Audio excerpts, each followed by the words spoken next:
السلام علیکم ورحمۃ اللہ وبرکاتہ۔ السلام علیکم ورحمۃ اللہ وبرکاتہ۔ محترم ناظرین، آج کا ہمارا جو سیشن ہے وہ ہے کامیابی کا فارمولہ۔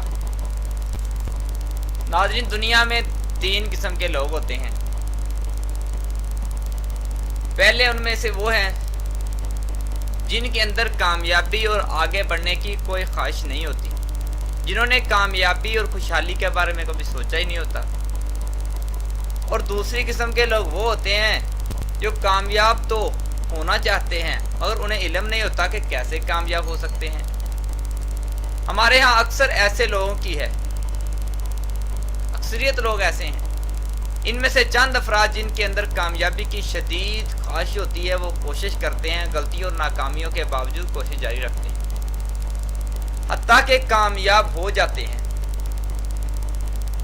بدقسمتی کی بات یہ ہے کہ ہمارے ہاں ایسی کتب نہ ہونے کے برابر ہیں جو بتاتی ہیں کہ کامیابی اور خوشحالی کیسے حاصل ہوتی ہے۔ اس علم کے حاصل کرنے کا دوسرا بڑا ذریعہ سیمینار ہوتے ہیں، وہ بھی نہ ہونے کے برابر ہیں۔ اچھی کتب سیمینار کی عدم موجودگی کی وجہ سے یہ افراد کامیابی کے رازوں سے آگاہ نہیں ہو سکتے، جس کی وجہ سے ان کی کامیابی کا سفر طویل ہو جاتا ہے۔ یہی بات سوچ کر میں نے اپنی ناچیز سی کوشش، تھوڑی سی محنت ہے میری اپنے نوجوان بھائیوں کے لیے جو میں نے یہ شروع کی ہے۔ ناظرین، تیسری قسم کے لوگ ہیں وہ افراد جن کے اندر صرف کامیابی اور خوشحالی کی شدید خواہش ہوتی ہے، بلکہ ان کو علم بھی ہوتا ہے اس کے لیے ہمیں انہیں کیا کرنا ہے۔ امریکہ میں ایسے کافی لوگ تعداد میں موجود ہیں، وہاں کامیابی کے اصول کے لیے ہزاروں کتب، ہزاروں کیسٹیں، ہزاروں سیمینار ہوتے ہیں۔ نیٹ پہ سرچ مار کے دیکھیں موٹیویشن کے بارے میں، بڑے لیکچر ملیں گے جو غیر مسلم سپیکر ہیں، ان میں بہت زیادہ سپیکر ہیں اس معاملے میں۔ اس لیے دنیا میں سب سے زیادہ کروڑ پتی لوگ بھی وہی ہیں۔ کامیابی کے چند بنیادی اصول ہیں جن پر عمل کر کے ہر فرد کامیابی اور دولت حاصل کر سکتا ہے، علم حاصل کر سکتا ہے، اپنے مقاصد میں کامیاب ہو سکتا ہے۔ ناظرین، ہر کامیابی فرد شعوری ہو یا غیر شعوری طور پر انہی اصولوں پر عمل کرتا ہے، کامیاب ہو جاتا ہے۔ ناظرین، کامیاب اور ناکام لوگوں میں بنیادی فرق یہ ہوتا ہے، کامیاب لوگ وہ کام کرتے ہیں جو ناکام لوگ نہیں کرتے۔ اس لیے کامیاب لوگ کوئی غیر معمولی، منفرد اور انوکھے کام نہیں کرتے، وہ بھی عام کام کرتے ہیں مگر انوکھے، منفرد، بہترین انداز میں کرتے ہیں۔ انداز میں فرق ہوتا ہے۔ ایک بات ہمیشہ یاد رکھیں کہ اگر دوسرے لوگ کامیاب ہو سکتے ہیں تو یقیناً آپ بھی کامیاب ہو سکتے ہیں۔ اس کے لیے ضروری ہے کہ سب سے پہلے آپ یہ جانیں کہ کامیابی کے اصول اور راز کیا ہیں، یہ کیسے حاصل ہوتی ہے۔ جب آپ کامیابی کے اصولوں سے آگاہ ہو جائیں گے تو آپ کامیابی کا برسوں کا سفر مہینوں میں طے کر لیں گے۔ کامیابی حاصل کرنے کا سب سے آسان طریقہ یہ ہے کہ آپ کوئی رول ماڈل تلاش کریں، یعنی کوئی ایسا کامیاب فرد تلاش کریں جو وہی کچھ کر رہا ہو جو آپ کرنا چاہتے ہیں، پھر بغور دیکھیں وہ کیا کرتا ہے، وہ جو کرتا ہے وہی آپ بھی کریں، تو اس طرح آپ بھی کامیاب ہو جائیں گے۔ ناظرین، ماہر نفسیات نے کامیابی کے بہت سارے فارمولوں کا ذکر کیا ہے۔ ان میں سے ایک اہم درجہ جو فارمولہ میں بیان کرنا ہے، ان پر عمل کر کے کوئی بھی فرد کامیاب ہو سکتا ہے۔ لوگ کون سا فارمولہ ہے سن لیجیے، چند فارمولے بتاؤں گا۔ ان میں سے پہلا، سب سے پہلے یہ فیصلہ کریں کہ آپ زندگی کے مختلف شعبوں، خصوصاً مالی شعبے میں کیا حاصل کرنا چاہتے ہیں، تعلیمی شعبے میں کیا حاصل کرنا چاہتے ہیں۔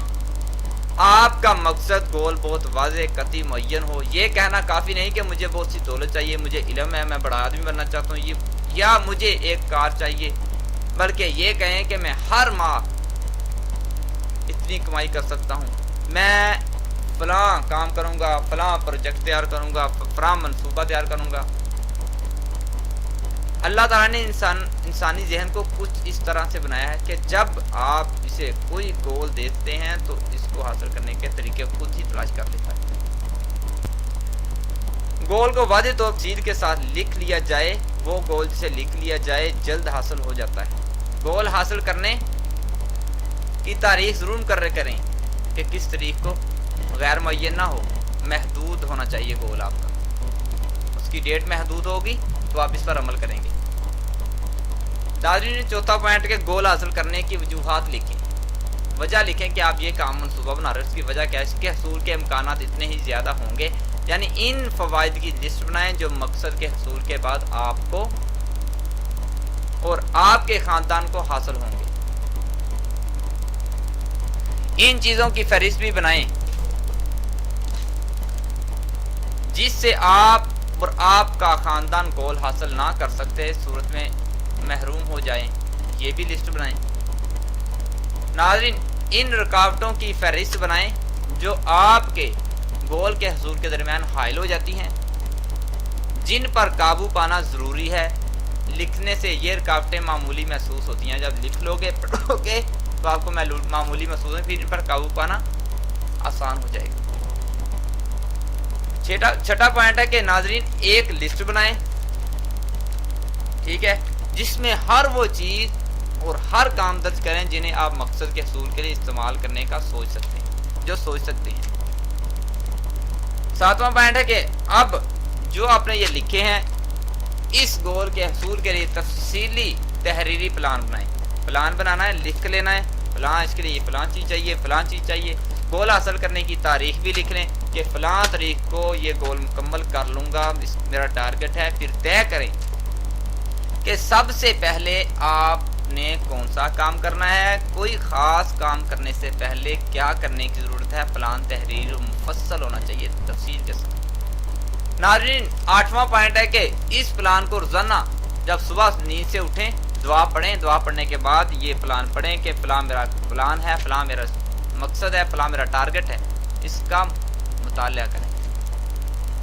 اور یہ گول 9 پوائنٹ ہے کہ نہ صرف ہر وقت اپنے گول کے متعلق سوچیں بلکہ صبح شام تصور کریں کہ آپ یہ گول پہلے سے حاصل کر چکے ہیں۔ ان فوائد کا بھی تصور کریں جو گول کے حصول کے بعد آپ کو حاصل کرنا ہو۔ تصور واضح، رنگین، بڑا روشن ہو، اس میں آپ کے احساسات بھی شامل ہوں، یعنی ان احساسات کو بھی محسوس کریں جو گول کے حصول کے بعد آپ کو محسوس ہوں گے، مثلاً خوشی کے احساسات وغیرہ۔ ناظرین 10واں اور آخری پوائنٹ ہے، فارمولہ ہے کہ پلان کو تحریر کرنے کے بعد فوراً اس پر عمل شروع کریں، جو لکھا ہے اس پر عمل جلد شروع کر دیں، چاہے آپ تیار ہوں یا نہ، دل کرے نہ کرے، ثابت قدم رہیں، کوشش ترک نہ کریں، انشاءاللہ میرا اللہ آپ کو کامیاب کرے گا۔ اللہ آپ اور ہم سب کا ہمیں ناصر ہو۔ اللہ حافظ۔